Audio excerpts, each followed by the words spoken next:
In 1775, Thomas Paine wrote a pamphlet stating that the freedoms of man can only be maintained by limiting the power of government. The pamphlet was called Common Sense. In 2015, it still is common sense. I'm Elizabeth Smith. I'm Mark Zaccaria. This is Common Sense. Welcome back. In this week's program, we will offer an in-depth interview by State Representative Patricia Morgan with Ambassador J. William Middendorf III, a true Rhode Island treasure. Their wide-ranging discussion will cover an array of global threats. Regular commentator Jeff Richard will wrap up our presentation with his thoughts on the best companies to work for. Between segments, look for Elizabeth and me to pop in with a little righteous indignation as we ask the powers that be our long-running question, are you kidding me? Before all that kicks off, let's begin with an analysis of some of the top news stories affecting the Ocean State this week. Liz? Thanks, Mark. In an Iran deal that was made behind closed doors and does nothing to stabilize the Middle East, it comes as no surprise that our two senators will join forces in support of what could be Israel's ultimate demise. According to The Hill, it was announced last week that Senators Jack Reed and Sheldon Whitehouse announced their support for the Iran deal Tuesday, bringing President Obama closer to the support he'll need to implement the agreement. Reed says, if Iran cheats, they will be isolated, international sanctions snap back, and we will have better intelligence, a broader coalition, and a stronger case for swift, forceful action, said Reed, ranking member of the Armed Services Committee, unquote. If Iran cheats, that's practically guaranteed, especially with the Obama administration's we'll just overlook that and move the goalpost strategy. Don't you see what's going on here? It's the same tactic used by these progressives. Let's be really nice and give them what they want. They won't build a bomb and destroy anyone. This leading from behind further demonstrates the USA's weakness to the rest of the world. Has anyone mentioned to these two that according to the AP, Iran will be allowed to use its own experts to look for signs of nuclear weapons work at a contested military facility? Senator Whitehouse said, within Iran, a freer and more liberal society can emerge from the grip of the Ayatollahs, and if strong international pressure can be brought to bear to contain Iran's continuing mischief in the surrounding Middle East, there's at least the prospect of this becoming an historic turning point. I'm sorry, that's incoherent.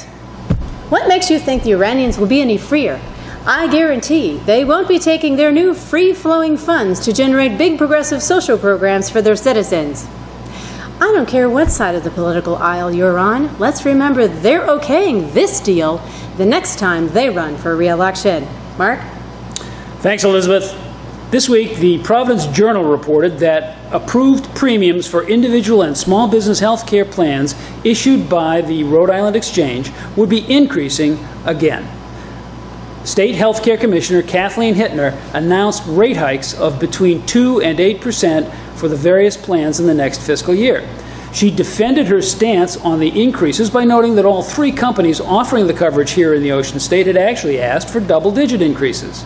Still, Commissioner Hittner did have the good grace to acknowledge that with consecutive year-on-year increases far above the CPI rate of inflation, there would be less of the affordability in our future premiums than the original Affordable Care Act had predicted.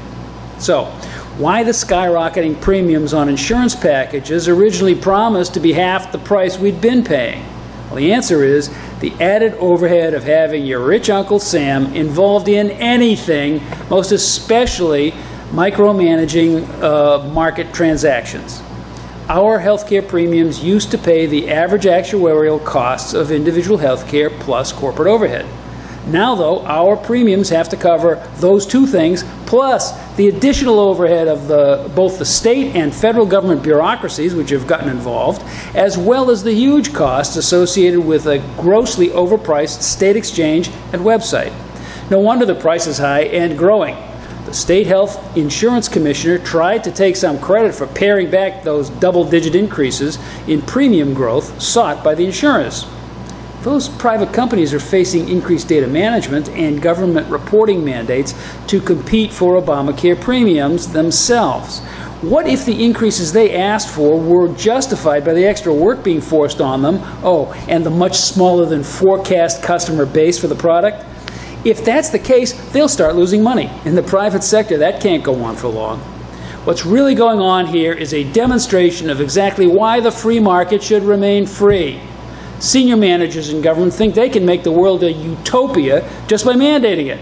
Their bureaucratic minions see every project as a Christmas tree that needs more ornaments. So they guarantee long careers for themselves by cheerfully coming up with more and more add-ons for everything. Costs be damned. The sooner regular citizens start realizing the structural shortcoming of bloated government, the sooner we will start voting to correct it. Voting to have the government, in all its forms, step away from the free market is the only way we can make our health care premiums go down. Liz? Thanks, Mark. On a lighter note, and just in time for school, according to the East Greenwich Patch, East Greenwich High School is the top high school in Rhode Island, according to Newsweek's 2015 ranking of the top 500 high schools in America. EG, which was ranked 283 last year, has jumped, finishing at 186. The rankings were compiled using several metrics, including graduation rate, college enrollment rate, SAT and ACT scores, AP and IB courses and participation, teacher-student ratio, and dropout rates. Some factors are more important, especially since our rankings focus on college readiness, Jim Impoko, editor-in-chief of Newsweek, said to Patch via email. We place emphasis on criteria like college enrollment and graduation rate since we know that those are some of the biggest indicators of whether students are prepared for college. Not too surprising, the state of Massachusetts has several top schools on the list. East Greenwich High School was the only school from Rhode Island on the list. Why, even my alma mater and magnet school, DuPont Manual High School in Louisville, Kentucky, comes in at 182. So I have to wonder what will happen to the rankings and achievements at East Greenwich High School once Roadmap Rhode Island gets a hold of the area. If you live there, you might want to take a look at what could happen.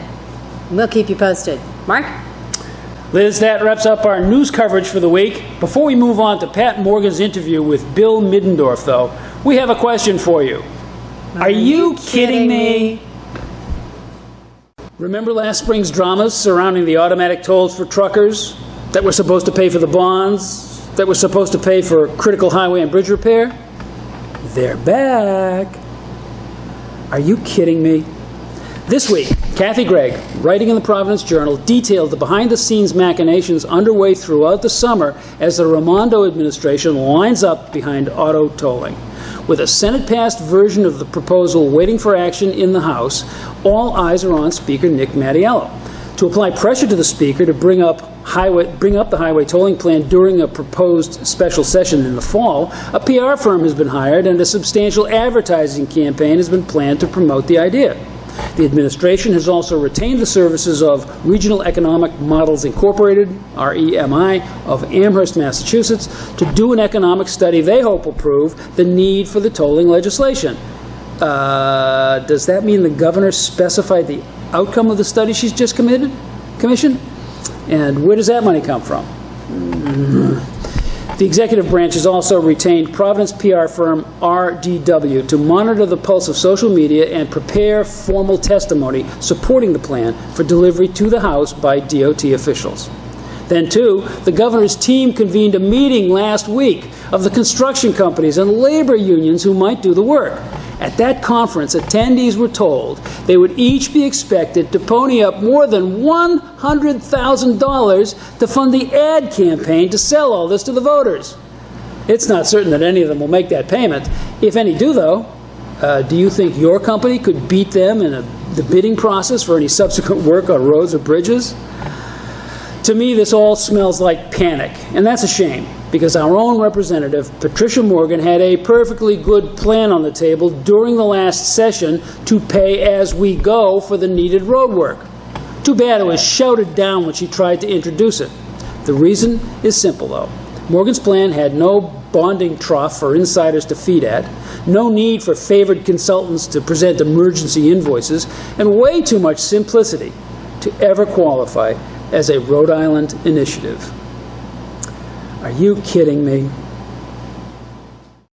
Common Sense TV here, talking with Representative Doreen Costa at her establishment, the Charles Street Coffee Company.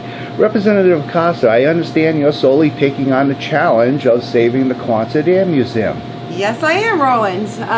First of all, I'd like to step back a little bit and tell you how I actually found out that the Quonset Air Museum was in trouble. It was on the front page of the Providence Journal.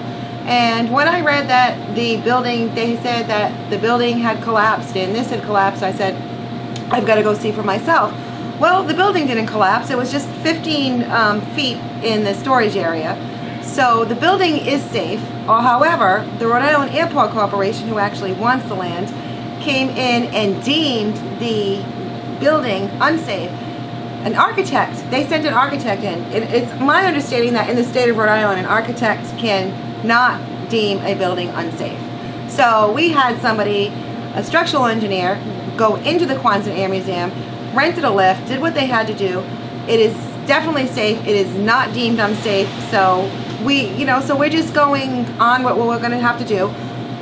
My campaign manager and I decided to start an online position on moveon.org. So if you want to go to moveon.org, you can just type in Quonset Air Museum, and we are closing in on 1,500 signatures there. We've also started a campaign going door to door in North Kingstown in the district and educating my constituents of House District 31 in North Kingstown about the Quonset Air Museum, and they've been signing the petition. So we actually got the town of Exeter and North Kingstown to take on resolutions to save the Quonset Air Museum, and I've got letters out to the other 37 cities and towns and asking them for resolutions. So my goal is to have every city and town in the state of Rhode Island to put a resolution in to save the Quonset Air Museum, and I can 100% guarantee that I will hand deliver them to the speaker, to the governor, to the lieutenant governor, to whoever would like to listen to me. We have till September 30th, and we're not giving up hope yet. So if you want to help save the Quonset Air Museum, please go on to moveon.org and type in Quonset and just sign the petition, please. Thank you. Welcome to Common Sense Rhode Island. This is a program where we try to make sense out of the policies that affect your life and come up with common sense solutions. And today we're really happy to have with us John William Middendorf, who we affectionately call Bill, or Ambassador Middendorf, not quite so affectionately, but if you knew him, you'd love him. We're taking a little break. We normally talk about state issues. Yep. State policies. But I had been really concerned about the Iran nuclear agreement that was just negotiated. So I called you up and asked if you would come and share with us some of the things that you have seen and know, just so people get an idea. Bill, and welcome. Thank you. Welcome. All right. By the way, how's my tie look? Pat just adjusted it. It looks great. Okay. It's got Navy ships on it, destroyers. Just so people understand kind of what you bring to the table. I think you're a treasure of Rhode Island. You're over there in Little Compton. People don't know that you're even here, but you were, well, let's start at the beginning. You were in the Navy in World War II. You were an engineer in the Pacific. A navigator, an engineer. Okay. Yeah. When you got back, you finished your schooling. I think you were 19 when you went into the Navy. I think you stopped 18, school, maybe 18 or 19. So you stopped school to serve your country. When you got back, luckily, you finished your education at Holy Cross, went on to Harvard, got a Bachelor of Arts degree at Harvard, and then a business administration degree, master's degree from Stern School of Business in New York City. And when you finished that, you went on to Wall Street. Yeah. You started a firm there. You got a seat on the New York Stock Exchange, so you have a lot of financial background. But at some point, lucky for the United States, you turned your attention to public service, and you have represented the United States as ambassador to the Netherlands, to the Organization of American States, to the European Union, and you also did a tour of duty as the Secretary to the Navy. Mm-hmm. And as Secretary of the Navy, you were a really good friend to Rhode Island because you helped bring General Dynamics to Quonset, which is one of our major employers. You've also used some of your contacts to bring Fidelity here. So a lot of people owe their jobs to you, I think. You've written 2 books. You have been involved in the arts. You are an artist, a painter, as well as a composer. You started the Marine Corps Marathon, and you ran 8 of them yourself. Yeah. That's one thing I don't think I'll ever do. I like my lungs, so I'm not going to run a marathon. You've been a member of the U.S. Field Hockey National Team, the U.S. Olympic Committee, and you actually were offered to come to spring training as a pitcher for the New York Giants. No. Not the Red Sox? No. I don't know. At any rate, that's only a partial listing. Ambassador Middendorf has really been so very active in leadership positions on board of directors. He's with the Defense Forum Foundation, the Monetary Research and Education Committee. I'm chairman of both of those for 40 years. So. Okay. Yeah, so I wear 3 hats. A lot of different hats. Military, economic. Heritage Foundation, the International Republican Institute, the Navy League National Advisory Council. You have really been active and continue to stay active. Well, I'm only 91. Okay. Yeah, I mean, You got plenty more to give. Plenty more to do. Okay. Yeah. Ambassador, as I look out at the United States right now, I see so many threats coming at us. It's not that feeling of security that the United States has always given to me, and I think the people of the United States, that because we were strong, there would be peace. It seems like, just my opinion, that there are a lot of threats out there. If you were to look out internationally, what do you think are the biggest threats to the United States at this point? Well, at this moment, it's a military threat from China and Russia. They formed the equivalent of the Ribbentrop-Molotov Agreement of 1940, and they see a weakness here in this country. We've cut out a certain percentage of our long lead time advanced programs under the sequester program, and so our defense has been substantially weakened for the long lead time programs that we need. So those are the ones that the machinery, the tanks, the airplanes that we're developing? And missiles and high-tech equipment for space warfare and defense against incoming ICBMs, some of which can go 12 to 15,000 miles an hour against us. They can reach. So we don't have a way to repel them. They can reach Chinese missiles and Russian missiles, theoretically submarine launched, could reach most of the cities in America in 18 minutes. That would be a substantial loss of life. So all nuclear warheads. Russia and China have developed. They have developed those, and they intercontinental ballistic missiles. That's right. What ICBM is. And they're MIRVed. Each one, they have the capability of MIRVing those, which means they can have another 10 missiles that can extend out from that single launched missile. So one missile comes out, and then 10 come out of the head of that 10 one. come out of that. And they've developed those. They have those. Oh, of course they have. Yeah, for many years. And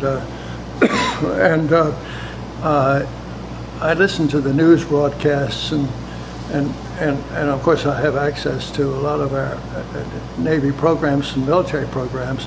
But I listen to news broadcasts, and it seems like a bunch of blind men running the country saying that the biggest threat and the only threat is global warming or something like that.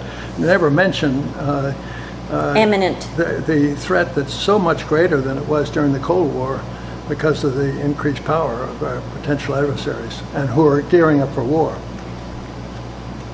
So you say they're gearing up for war, so they are actually spending. I mean, we've cut back on our military spending. Have they too? We have some good stuff, of course, the railgun and others, and some very, very competent anti-missile defense and some nuclear stuff, and some good space satellites and what have you. But the problem is that they're moving much more rapidly and unfettered. We have cut back on our military spending. Have they cut back on theirs as well? No. In fact, they're spending a great deal more as being on the war footing than they're showing, allowing us to see. Even though the economies with the oil drop and what have you of China and Russia are down, like Stalin, they're prioritizing military spending. So they make military spending their priority. They're still communists.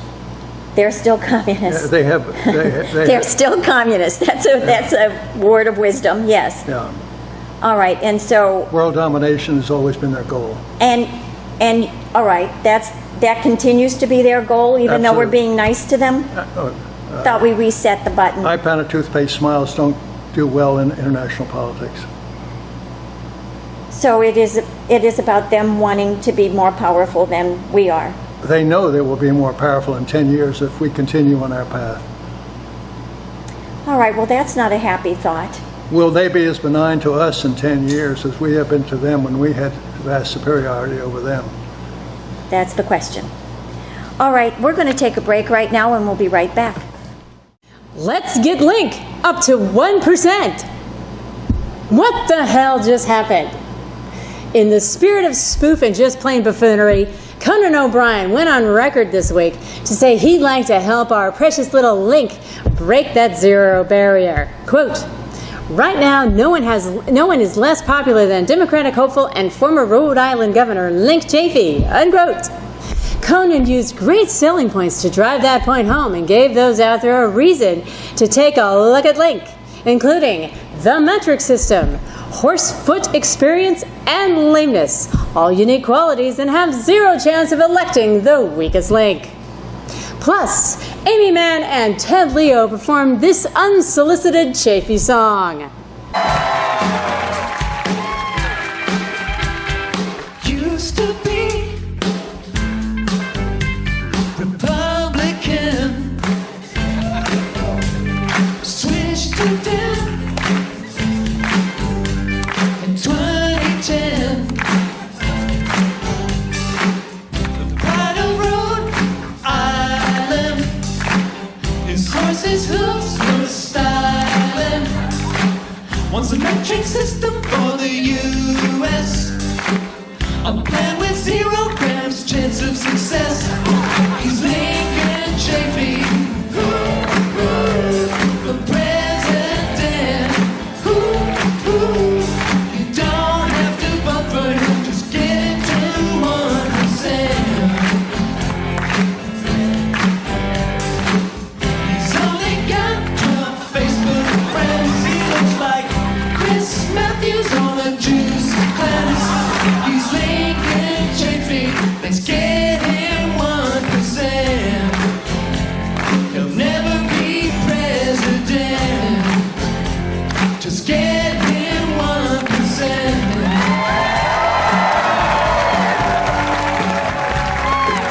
Very well done. Thank you so much. Please, let's all do our part to take Lincoln Chafee all the way to number 1%.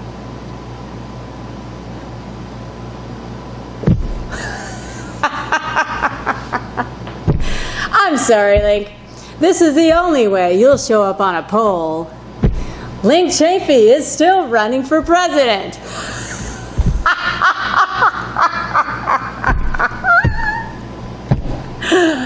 Oh, God. Are you kidding me?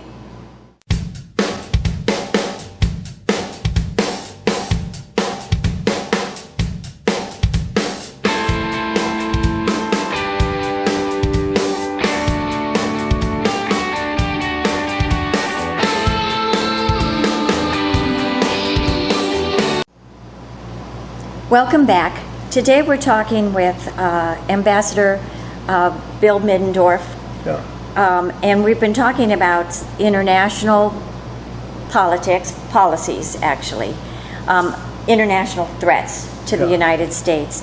And we had started talking about Russia and China, and the fact that they are building their military, whereas we're kind of degrading our military, cutting back on it. They are actually cutting back on our constantly advanced systems, the ones we need for the 10 years out, because it's 10 years to build a weapon system. Yeah, it takes. And in the Cold War, what we did at the Navy Department, in my little department, was we built the Trident submarine program, which could project power against the Soviet Union very effectively, and was able to neutralize them. We built the Aegis missile system, which was an anti-missile defense, and we built the F-18. And when we had our reunion in Moscow in 1991, the Soviet generals and admirals told us that those were some of the contributing factors that broke their backs at the peak of the Cold War in the 1980s. And we're not doing that today. In other words, as we see these massive buildups of ICBMs and submarine-launched missiles and what have you from China and Russia, and the new Russian pivot. We're not meeting the threat with new Russian pivot to the Atlantic. We're not moving as fast as we did in the 70s against a possible 10-year lead time threat that will certainly come. The advanced programs are not being developed as fast as they should. For example, the Trident program is not even going to be modernized until 2021, and then only one submarine a year. And the pace is too slow. We have to build now because we don't want to be vulnerable 10 years out. There's no light switch on the 9th year if you haven't built your weapon system. That's right. Yeah, it takes a long time to build all of those 10 years very complex, complicated systems, and they have to work. And we can't depend on intentions. We remember that the Japanese ambassador 2 days before Pearl Harbor told our Secretary of State how much they loved us. Well, you know, I think you can kind of see the intentions, though, right? If they're continuing to build their military and spend, their economies right now are suffering, but they're not pulling back on military spending. They're continuing to spend and develop all of those capabilities. So doesn't that tell you a little bit about their intentions, at least? They don't intend to be caught with their pants down. The administration babbles on about the only threat is global warming. The president went up to Coast Guard Academy graduates and said global warming is the main threat, and that may be a threat, but that's 20 or 30 or 50 years. But you and I have to look at our own lifetimes, and I won't be around, I'll be dead. But you young people will have to worry about the possible threat 10 years from now, when the great nightfall may well come. Yeah. One of the things that President Reagan, and I know you knew him, you served under him, he appointed you. His motto was always peace through strength. Absolutely. Not peace through good intentions or peace through smiles or peace through a reset button. It was through strength. Yeah. And our strength, at least what you're telling me, is waning. In our reunions with the Soviet counterparts in 1991 in Moscow at the October Sky Hotel, where everything was caviar and drinks, this so-called communist country, the generals and the admirals told us that the man they admired most in America was not Jimmy Carter, who was surrendering on the installment plan to them, and not these other politicians, but Ronald Reagan. They said he had a backbone, and we admire him. He's our hero. He did have a backbone, and he understood that you have to be respected, if not feared, to maintain peace, right? Yeah. A lot of schoolyard bullies understand that too, I think. Well, the old Chinese and Russian proverbs are that you stick a knife in, and if it just meets soft fat, you keep pushing. You keep pushing. But if you stick a knife in, you hit hard, cold rolled steel, you pull back. You pull back, yeah. You had mentioned that they have this capability, or developing, maybe they have it already. It's called an EMP, so electronic magnetic pulse. Right. Would you explain what that is? Well, that's sending a nuclear missile up into the atmosphere at, say, 60 miles up over Omaha, which they can easily do. Okay. Submarine launched, and that would take out most of the utilities and all of our sensitive equipment,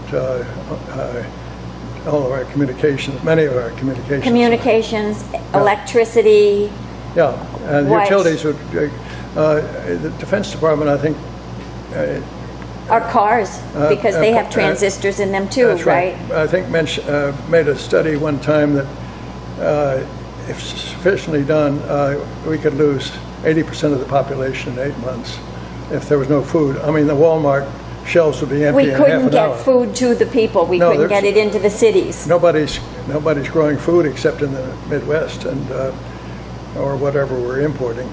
So that, where would you get your food and what have you? There'd be riots everywhere, and your best friend might come to your house with a pistol. Because they want food. They desperately would need it. Yeah.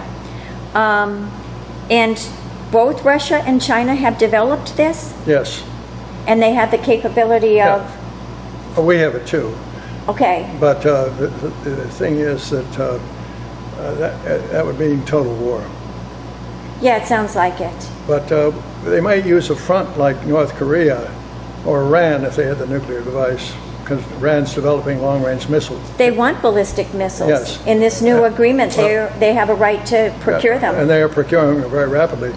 And so the missiles... So they could use a client state to actually... Yeah, they could take out most of Europe that way with an EMP threat. But it's not just that, it's the anti-satellite capabilities.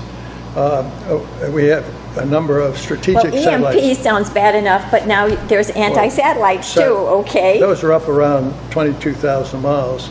And the Chinese have tested 5 or 6 years ago an anti-satellite missile that took out a weather satellite, left a lot of debris in space, that proves that they could knock out our satellites. And they are vulnerable, of course, they're unprotected. And a lot of those are military satellites, but also all of our communications. We all depend on these little communications devices like an iPad, what have you. Sure. That all goes out. So much is dependent on satellites. And so where would the food supplies and the chain of command and everything come from? There'd be chaos everywhere.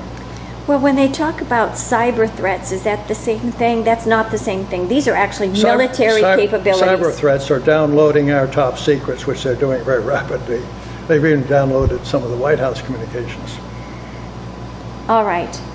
And that informs them about what we're doing so that they can become stronger and more of a threat. And yet, we're babbling on about the only threat is global warming.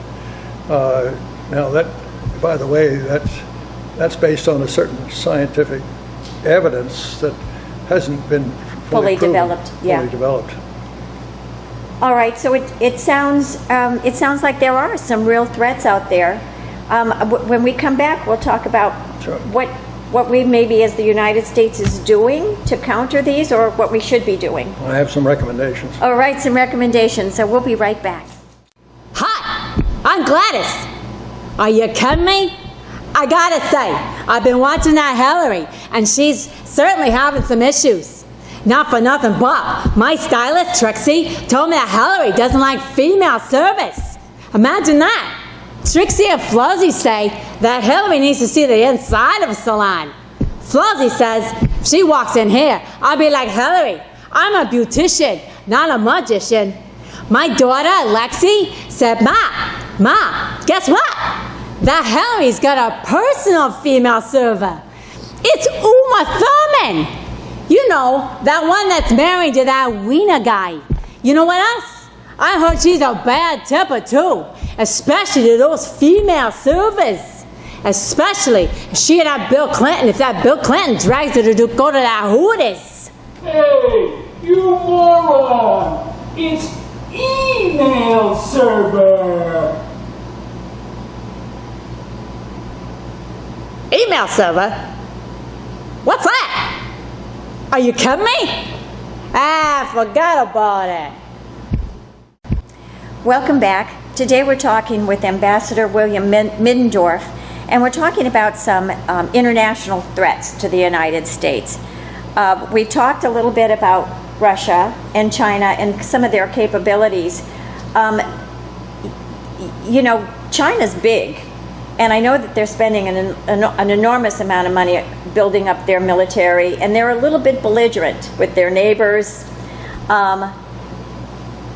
I wonder if you give us a little bit more information about China and what it's doing that might be perceived as a threat to us. Well, the big news to everyone, which is misleading, is that in the South China Sea, they're expanding their territorial interests against the wishes of Japan, Philippines, and South Korea. Why they want to stir that up, it makes no sense, but they do. Oil. Oil, okay. Oil and access to the Western Pacific. If they can take Taiwan, they'll have a direct access and what have you. Of course, that's their long-range goal. And they hate Japan, by the way. So, and Japan's beginning to break out of its old agreement not to expand its military. And they look at that as an ominous threat, too. And we have a Western Pacific alliance with those countries. Sure. And Australia. The real issue is the ability of the Chinese to project power against the United States. Those are ICBMs, and not only the EMP threat, which we talked about, but also the anti-satellite capabilities. Space is, the next war is going to be fought in space and under the sea, the submarines, because the Chinese have the DF-21 missile, which can knock out the carrier decks, not the carrier, but they can, with many, many missiles, knock out. The ability to launch aircraft. The ability to launch aircraft. That's their developing capability. But under the sea is still a so-called protected territory, and there's not a really good antidote to a submarine yet on our side or their side. Okay. And also in space, where they have shown their ability to be able to knock out satellites. Yeah, they can be so disruptive to the entire world, knocking off our ability to generate energy, communicate. Food. Yeah. It would be devastating to the United States. All right, so now we turn to the idea of their friends. So China and Russia have Iran as a friend. And we are just recently... North Korea. And North Korea. Two rogue states. Two the rogue states, two bad actors on the global stage. The Obama administration, President Obama, has recently negotiated a nuclear agreement with Iran. I am very concerned about it. I don't think we should be doing it, but that's why I called you, because I wanted somebody who knew more than me. Well, I mean, the idea is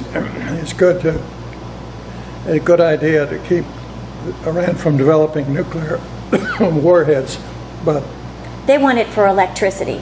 Well, theoretically, but I go back a long way with Iran. I was a good friend of the Shah's. When I was Secretary of the Navy, we were supplying him with F-14s and destroyers.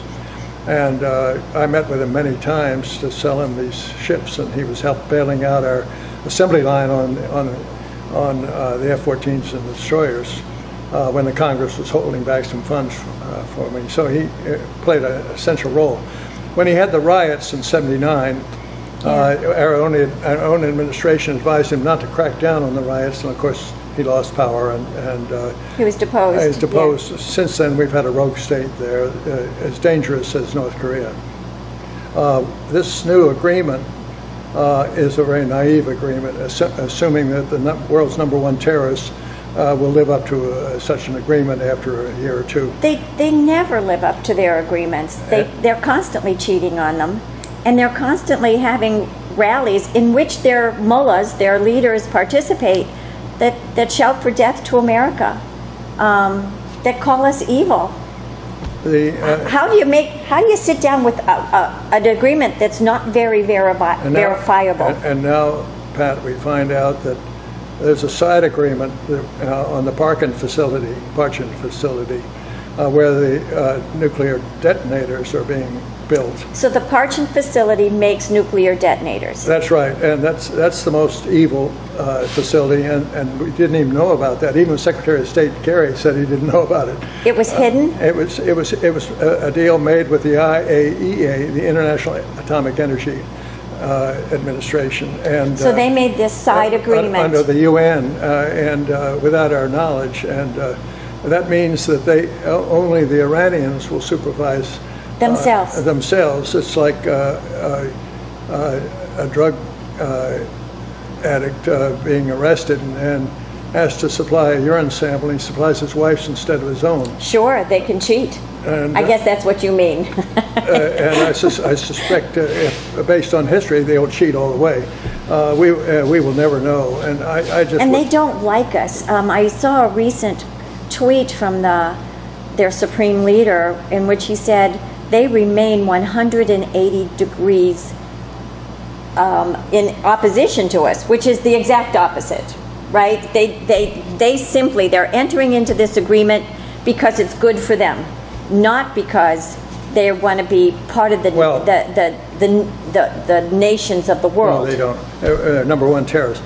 And now comes the issue of whether our allies will stick with us if we have to reinstate, we find it cheating, and reinstate sanctions. Nonsense. I don't understand why Europe is entering into this. They're closer than we are. They need the oil. They all want to sell arms to them. They will never go back to those sanctions again. And China and Russia are part of this deal. Well, we can give them natural gas. We have more than we need. Let's send it over to Europe. They're increasing, under this agreement, they will be able to increase their oil production by 1 million barrels a day. Probably only reach 500,000 in the next year or so. So Iran is going to get wealthy and they'll get more powerful because of that wealth. Over $100 billion worth of freed up. 150 billion. 150 billion. That's a lot. And they can do an awful lot with that on terrorism. Yeah, they can. They've been exporting it to other nations. Yeah. We should have made a much better deal, and we should have had them free those 4 American prisoners too. We didn't do that. We freed some of theirs. We didn't even ask for it. Yeah, we didn't even ask for our people to be returned, but we didn't ask even for our own inspectors. My understanding is American inspectors are not going to be allowed in those facilities. It's all going to be the United Nations inspectors. Why not Americans? What, because we might actually find something? We're not friendly? Everything is subterfuge in Iran, so don't count on any integrity there. And a couple of years from now, if they suddenly announce that they're about to get the nuclear weapon, you'll see a proliferation in the entire tinderbox Middle East I think to build nuclear weapons. The other countries around there, Saudi Arabia, Egypt, they're all against us entering into this agreement. And Turkey. Don't forget Turkey. Turkey's not happy. No. All of their neighbors are not happy. No, and they'll move to nuclear weapons. They have to. They have to have an arms race then. So yeah, of course. And it's the world is not going to be safer because of this agreement. And they're not going to be constrained like we and the Soviets were in the 1980s. Yeah. So, okay, so I assume that you think we should have negotiated a better deal. I think we should have had a much closer, tighter inspection deal, and I think we could get that because they need the sanction money very desperately. Could we still get it if we return to the negotiating table? The arithmetic. If we kept the $150 billion, could we still get it? The arithmetic, Pat, is that we need 6 or 7 more senators to be able to offset filibuster, and we need 11 or 12 more senators to stop a veto. And at the moment, we're not making very good progress in that area. We've got Menendez and we've got Schumer, but at the moment... So we need more Democrat senators we're not picking up stand many, up. Only about half the Democrat senators have declared their intentions, but we pretty much know they'll all fall in line. And it's going to be a more dangerous world if they don't step up. Of course. But let's take a break and we'll be right back. Sure. 38 Studios is like the monster in a bad horror flick. It keeps rising from the dead to menace its victims. Except now we're learning that the monster is being called forth by our own elected officials. Are you kidding me? Recently, WPRI-TV unearthed court documents in the civil lawsuit filed by Rhode Island in a Hail Mary attempt to recoup some of the money lent to the now-defunct software company. The new news there was that former Speaker Gordon Fox was far more personally involved in forcing the deal through state channels than had been previously known. The newly uncovered evidence also showed that former Governor Don Carcieri was intentionally kept in the dark about plans to work with Curt Schilling's enterprise. But there is still no criminal investigation in progress. Then House Majority Whip, now Attorney General Peter Kilmartin, seems to have forgotten his role in the late-night floor fight he led to pass the legislation minutes before the session ended. In fact, in a recent interview with WPRO Radio's Steve Klamkin, our state's top law enforcement official couldn't even get the name of Schilling's company right. So I guess it's not top of mind for him. Current Governor Raimondo's spokesperson, Marie Aberger, released a statement which claimed that Ms. Raimondo is committed to fully investigating the 38 Studios mess, but insists on waiting until the civil action is resolved before launching a criminal probe. How long will that take? Long enough for the affair to qualify for cold case status, I'd say. In other words, this monster will never be vanquished, and that seems to be okay to our top elected officials. Are you kidding me? Welcome back. This is our last segment, Ambassador Middendorf, and wanted to we just a few weeks ago had a major correction in the stock market. Went down 530 points in one day. Do you think this is the end of the bull market? There are parallels to 29 here. You recall in October, in the middle of October, we had a big drop like this, and then there was a rally on October 29th. I remember it, of course. I'm 91 years old.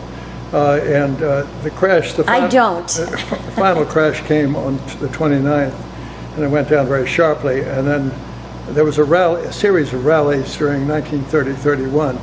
But Hoover and Mellon, Republicans, raised the tax rate, which was a real culprit, from 25% to 63% in that period. And that, of course, crashed the business confidence, and so the recovery never had a chance.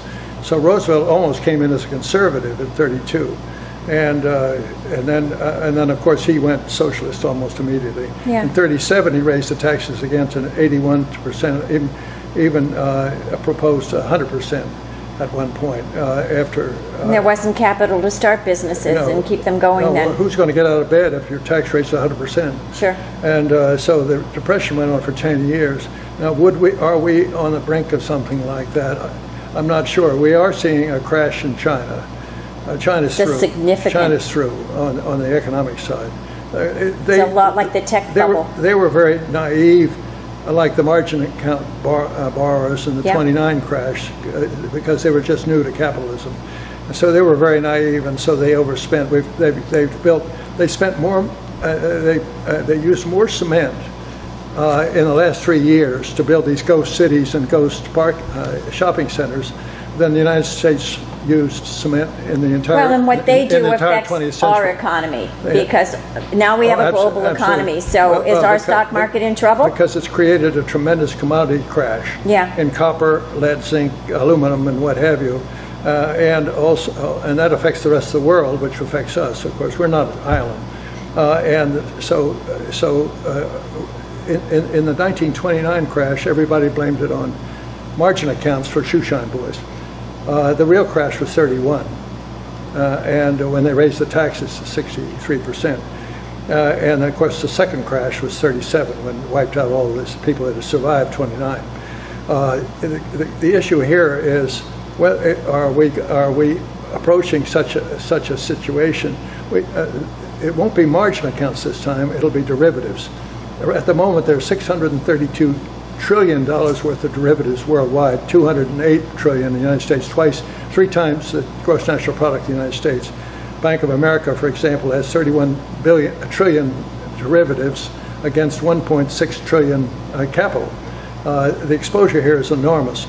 Now, most of that's backed by cash and securities, treasuries, 81%, but that other 17 or 19% could amount to the whole gross national product of the United States, which is 70 trillion. I mean, the world is 70 trillion. We're 16 trillion, as you know. So this is an enormous problem. We saw it with the AIG crash in 2008, and on a minor scale, and where the Fed, which is now out of bullets. Right. The Fed's out of bullets, but the Fed is like the Titanic without lifeboats. It has nothing left. Has nothing, no juice left. No juice left. All right, so you've kind of delineated some economic problems and some military problems. Potential risk. Potential Both risk. of those are potential risks. If you... And somebody has to worry about the downside, Sure. not just Babylon about global warming or saying we're going to have a recovery because the traders in Wall Street want a recovery. Well, yeah, you can't just print money out of thin air and expect there to be a real strong economy underneath it. But we only have a few minutes left. And if you had the ability to recommend steps for the United States to take that would protect us, our children, our grandchildren into the future, what would you recommend? I would recommend first, which is the greatest threat, the Chinese and Russian missile threats, which could eliminate a large percentage of our population. I would say that the first thing we do is take off the sequester on military spending. Let the Navy, which is the next war is going to be fought basically with the Navy and also in space, submarines I'm talking Start about. developing more robust systems. Let the Navy start developing these 10-year long lead time programs on a full scale. We're developing some good things, but we're building some wrong ships. I think the LCS is a mistake. It's a $31 billion boondoggle in my books. And the F-35 has turned out to be a nightmare and maybe $1 trillion of equipment that's not much better than the F-18, which was developed 40 years ago on my watch. Okay. And I think... But start developing new programs that meet the new threats. We've got some brilliant scientists in the Navy Department, and they're extremely capable. And I say let them loose and let's get going. It's a 10-year lead time to build anything, whether it's the Sam Brown Belt for the Marine Corps or a nuclear missile. Sure. And so you have to start now. And we know what the capabilities of the Russians and Soviets and the Chinese are going to be 10 years from now. Why shouldn't we be matching that? Exactly. And for the economy? Economy, I think... That's near and dear to my heart. I think that we should take a serious look at these derivatives and see if we're overexposed there. And not only to the major, 91% are owned by in the United States are owned by the four major banks, Bank of America, Morgan, and Goldman, what have you, and what have you. And so take a serious look at that, see if we have enough capital for those banks. The Fed has been very serious about looking at their capital asset ratios and raising those requirements. But we should be probably even emphasizing a little more at the moment because of the potential exposure. You see, it's like one brick falling and it bounces against another brick and when the great nightfall comes. And the United States, to preserve our standard of living, our security, the peace of the world, quite frankly, depends on us being militarily strong and economically strong. Right. And there has not been an enormous amount of growth in the United States since the competitive... No, it's been so tepid. Since World War II, Germany, Japan, and now China have engaged in what they call competitive devaluations. And, our money. They've dropped the value of their currency so they can sell Toyotas to us at half price and knock out our industry. Look at Rhode Island, which is a great state. It was a great state, and it's still a great state, but look at Rhode Island. You see all these empty factories now, and when I moved here, we were a bustling state, and we were one of the best in the country. That's right. Textiles went to China, jewelry went to China. We had a lot of different industries here. We should start here by cutting the tax rate, death tax, so we can keep some of the industrial people here, and get rid of and reduce the income tax, and try to become competitive with the 19 or 20 states which have no death tax and are grabbing all the business.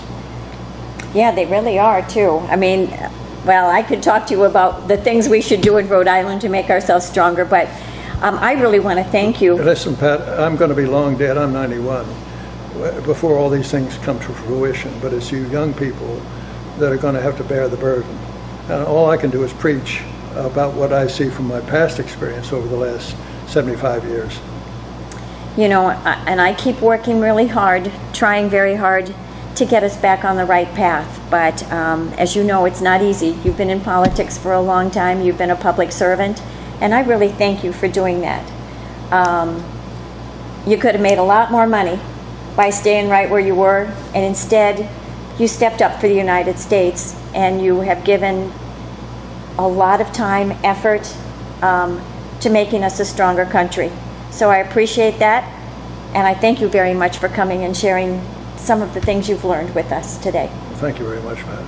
Thank you. And thank you for listening. I was rifling through my collection of Fortune magazines when I took note of 2 editions that talked about American business in a way that our Rhode Island leaders should pay close attention to. The March 2015 magazine had the Best Companies to Work For article, and the June had the largest U.S. corporations listing. Now you might think that I was looking for a job or trying to find a sure thing to invest lots of money on, but sadly neither is true. I really wanted to know if Rhode Island had any big companies that everyone loved working for. Guess now if you want? Well, I'll help you out here. There are 3 companies on the largest list that are still doing business here. CVS made the cut at number 10, having gained $4,644 million in profits. In 2014, CVS returned 36.6% to investors. Of course, that means that CVS made a bunch of money. That's good. Then there is number 219, Textron, which showed a 2014 profit of $600 million. Shareholders didn't get the CVS numbers, but they did manage a 14.8 return. That's good too. Lastly, number 397 is no other than United Natural Foods. Now that one I had to look up. Seems they are in the organic food business and supplements. They did make $125.5 million in 2014 and returned a mere 2.6 to investors. And that's it for big business in Rhode Island. So how did these big businesses do on the best companies to work for list? Well, they didn't make the cut. Actually, there are 0 Rhode Island businesses on the best list. Number 1 on that list is Google. And why is Google number 1 again? Well, because everyone loves working there. Although the article makes the claim that it isn't the perks that attract and keep the best performing employees. Google does know how to perk. How about free gourmet food all day? Stuffed quail, lavender pecan cornbread, aloo gobi, fresh fruits and veggies, mac and cheeses. They have free gyms, free massages, generous parental leave, cash bonuses when babies are born, and you can take your dog to work. As you sift through the article, it becomes abundantly clear how these companies made the cut. The methodology of the survey involves questionnaires sent to randomly selected employees for all the companies in the country. The surveys asked about management credibility, overall job satisfaction, and camaraderie, and that got 2/3 of the tally vote. Then you get to tell about benefit programs, hiring practices, internal communications, recognition programs, and so on. The listing of each of the top 100 has a symbol for tuition reimbursement, another for on-site medical centers, and another for paid time off to volunteer. Okay, I checked on my bank, and that would be the Navy Federal Credit Union, which is the largest credit union in the world, and they scored number 72. Comment was that they have a rich award recognition program. Okay, so I looked for the other financial company I use, and that would be USAA, and they are at number 33. Now they have child care centers in all of the 4 major posts, and the tuition reimbursement and on-site medical. I was happy to see that both of these companies had happy people working for them, so when I call, they are smiling on the other end of the phone line. Some of the trends that the Fortune people have picked up on are the best working places are getting better. Example, in 1998, the average amount of training for managers and professionals was 41 hours. Now it's 78. The next trend is the focusing by managers on workplace culture as a competitive tool. Google is number 1 for the 6th year in a row, claiming they have benevolent people practices. The last trend mentioned concerned the fact that the leadership on each of the 100 companies genuinely listened to their employees and crafted distinctive policies that suited the current workforce. Well, there you have it. I recommend that all Rhode Island leaders read the article on the best companies to work for. Lots of good ideas that can and should be shared to improve working life in Rhode Island and maybe attract more business to the state. Thank you for watching, and God bless.